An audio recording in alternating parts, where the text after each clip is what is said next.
One of the biggest factors that will influence which direction the housing market will go is the Federal Reserve Bank. Now, the Federal Reserve Bank is the central bank here in the United States, and while they're called the Federal Reserve Bank, they're not federal, it says so on their website. They're not a reserve, they don't keep cash reserves anywhere, and they're not a bank. You and I can't go there to deposit money. Now, while they're not federal or a reserve or a bank, they do have the ability to impact the housing market, and the way that they do that is by affecting demand. See, the Federal Reserve Bank is in the business of monitoring our monetary policy, aka money. They want to see how much money is out there, and they want to control inflation. And right now, even today, although inflation has come down significantly off its highs, it's a lot higher than where the Federal Reserve Bank wants it to be. The most recent inflation report came in at right around 5%, and the Federal Reserve Bank wants to see inflation at 2%. And the reason why is because when you have such high inflation, it makes the average person poorer because, well, when your wages don't keep up with inflation, that means the price of things are growing faster than your incomes, which makes it harder for the regular person to be able to afford things and food and groceries and rent and vacations. So the reason why you want to keep your eye on the Federal Reserve Bank is because one of the biggest factors in inflation is home prices. In fact, a third of our CPI, which is our big inflation number, is the housing market. Now, they don't look at the housing market directly. They don't look at home prices or rental prices. They look at something called owner's equivalent rent, which is an indirect way of looking at home prices. And essentially what owner's equivalent rent means is that you have people that are calling up homeowners and saying, if you were to rent out your home, what would you rent your home out for? And based off of these numbers, you get what is the owner's equivalent rent. Why do they do it this way? I don't know. Instead of looking at the housing data, they look at the owner's equivalent rent. But this is what they do. So they look at the housing market indirectly through this thing called the owner's equivalent rent, and they include that in the CPI data. So now, we have inflation that is very high. CPI inflation is high. And to bring inflation down, the Federal Reserve Bank needs to cool demand. The reason why they want to cool demand is because when you have a lot of demand for something, if a lot of people want to buy this mug, well, then I can sell this mug for $200 because everybody wants this mug.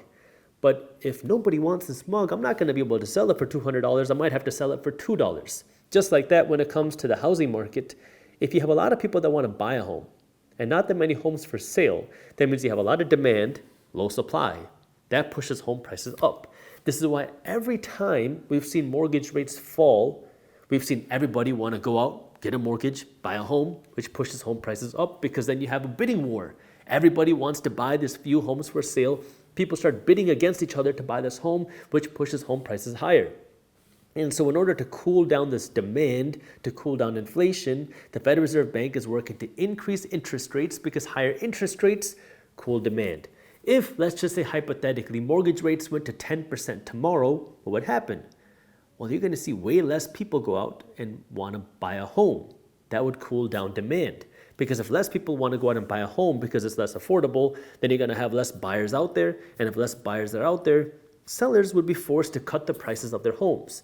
And then that would help cool down inflation. This is where now you got to understand, if the Fed is trying to cool down inflation, and the way they do that is by cooling down demand, that means they want to cool down the housing market. And they're facing a little bit of a dilemma right now because they've been working to increase interest rates, but we're seeing the mortgage market come down. Why?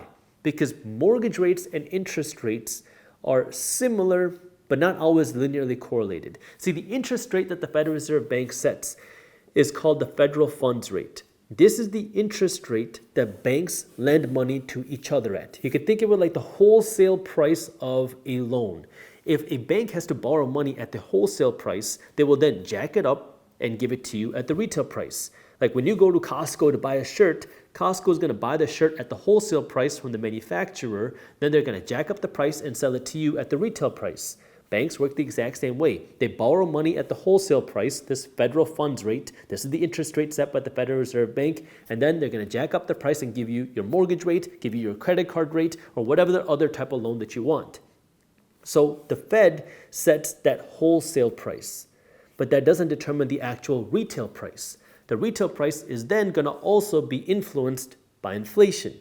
Now, this is where things get a little bit complicated because Inflation affects the value of the dollar. And just stick with me for a second because I'm going to explain what this means. I know we did a whole deep dive of this in Market Briefs, which is my free financial newsletter, which is why if you haven't joined Market Briefs yet, I highly recommend you do so because every day my team's breaking down what's happening in things like the housing market, the stock market, the global economy, our own economy, inflation, and everything in between. So if you haven't joined Market Briefs, it's a completely free way for you to stay up to date on what's happening, and you can read it in less than 5 minutes every morning. And I'll put the link to how you can join Market Briefs for free down in the description below.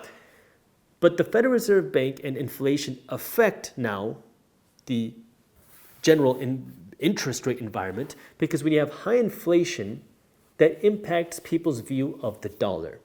And when people are worried about the dollar, well, that can impact treasury bonds. What does that all mean? Well, the United States government offers the ability for regular people, you and me, to loan money to the government. This is called a treasury bond or a treasury note. And when you loan money to the government will pay you back with interest. Now, this is considered the risk-free investment or the risk-free rate because the government has the ability to always pay back their bills.